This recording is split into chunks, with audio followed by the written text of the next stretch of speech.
Well, the president knew what was on that transcript. The rest of us didn't. We were told by the Democrats what it was going to be. Yesterday, Nancy Pelosi stood in front of the American people and said, I know I talked about impeachment by collusion, impeachment by conspiracy, impeachment by the president using a Sharpie on a hurricane weather map. We had evidence of all of these crimes, but this time I really, really mean it. We've got a transcript and we've got a whistleblower where the president had corrupt intent to influence the head of the Ukrainian government to do something he didn't want to do. Just wait. Well, today we waited, we got the transcript, and the president was telling the truth, and Nancy Pelosi wasn't. There's no quid pro quo. The president never even mentioned military aid. There wasn't anything but admiration from President Zelenskyy for President Trump. It wasn't what the Democrats promised, and once again, their impeachment search party came up empty. Some Democrats are making the case that it's worse than what they expected, and that it clearly shows that the president was pushing a foreign leader, the president of Ukraine, to look into or investigate Joe Biden and his family. To that, you say what? I say read the transcript. I mean, you know, what they told us was that there was a whistleblower that was going to provide all of the details. I think Brett just made a good point there. The best evidence of what happened is this transcript. And look for the things that the Democrats promised. I didn't see Joe Biden's name mentioned in there 8 times. I didn't see we'll withhold military aid unless you do this.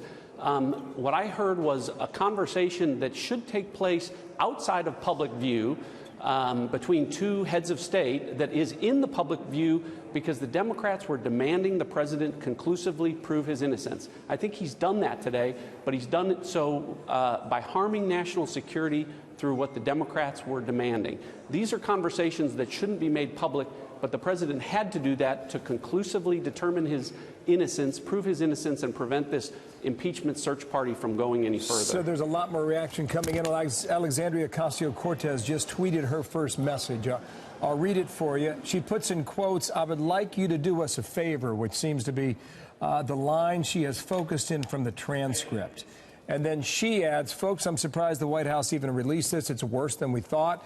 The president sought to use the powers of the United States government to investigate a political opponent. We have no choice but to impeach." I don't think that comment would necessarily be a surprise to you, coming from the Democratic Congresswoman from New York. She staked her position several months ago on that. It appears well, it appears they're at 200. Do you think they are higher than that? Can they get to 218 to proceed? I don't know, and frankly, it doesn't matter.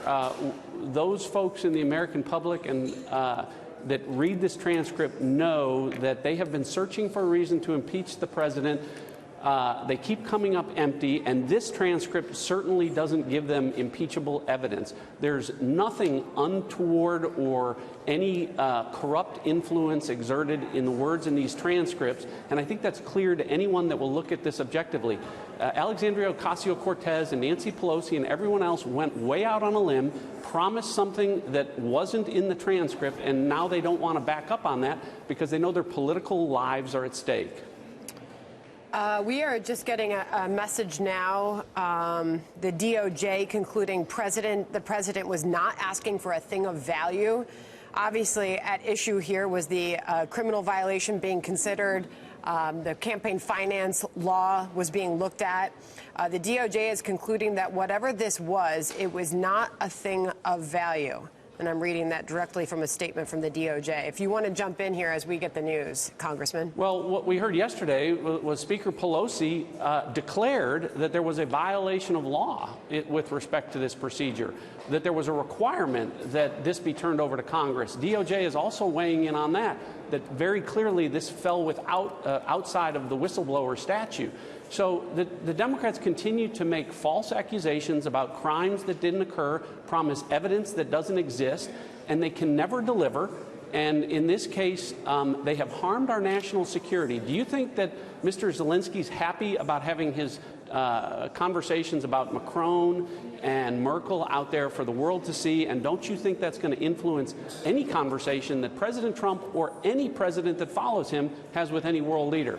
The Democrats, in their desire to destroy Donald Trump, have harmed our national security today. So there's also from the left who are suggesting the transcript's not a complete transcript. It's a bunch of notes put together. That's what the allegations are. DOJ says they interview people knowledgeable with the process for creating the transcript are confident that the document is accurate. That again from Jake Gibson. I hear a bunch of excuses, Bill, for why it doesn't say what they promised it would say. I hear a bunch of excuses for, we know we promised it, but now it's not an accurate transcript. Okay. That's a bunch of garbage. Democrats Ratcliffe. are going to keep making excuses, and they're going to keep coming up empty. We're out of time, but we appreciate yours.